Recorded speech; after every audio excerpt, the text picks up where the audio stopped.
Hi friends, എൻ്റെ wash ബേസിൻ്റെ ടാപ്പിന് വെള്ളം വരുന്നത് വലിയ സ്പീഡ് കുറവാണ്. അപ്പം നമുക്ക് കണ്ടില്ലേ, സ്പീഡ് കുറവാണ്. അപ്പോൾ നമുക്ക് അതിൻ്റെ ഫ്രണ്ടിലുള്ള മറ്റേ അടിഭാഗത്തുള്ള സ്ക്രൂ പോലുള്ള ആ സാധനം ഒന്ന് തിരിച്ച് നോക്കിയിട്ട് അതിൽ വല്ല കരടും കുടുങ്ങിയിട്ടുണ്ടോ എന്ന് നോക്കാം.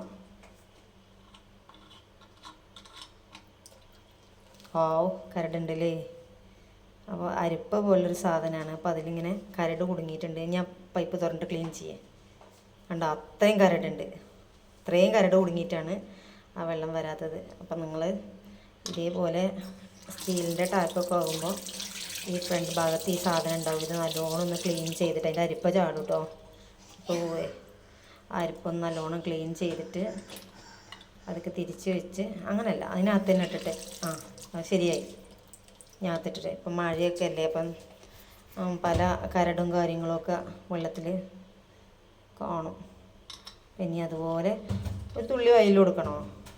അത് തുരുമ്പടിച്ചിട്ടുണ്ടോ? ചിലത് ഇങ്ങനെ തുരുമ്പടിക്കൂട്ടോ. തുരുമ്പടിക്കുമ്പോൾ നമ്മൾ ചെയ്യേണ്ടത് ഏതെങ്കിലും ഒരു ഓയിൽ, പിന്നെ പാം ഓയിലോ വെളിച്ചെണ്ണ എന്തെങ്കിലും ഒന്ന് ചെറുതായിട്ട് ഇങ്ങനെ ഈ ഇതിൽ ഇങ്ങനെ പൂശി കൊടുക്കണം.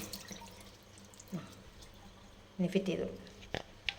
ഓക്കെ, ഞാൻ ചെറുതായിട്ട് തുരുമ്പടിച്ചിട്ടില്ല എങ്കിലും ഞാൻ അത് അടക്കാനും ടൈറ്റ് ചെയ്യാനുള്ള ഒരു ബുദ്ധിമുട്ടുകൊണ്ട് ഞാൻ തിരെ ഓയിലാക്കി കൊടുത്തിട്ടുണ്ട്. ഓക്കെ, ഞാൻ തുറന്നു നോക്കി. പൈപ്പ് അടിപൊളിയായിട്ട് വെള്ളം വരുന്നു കണ്ടോ.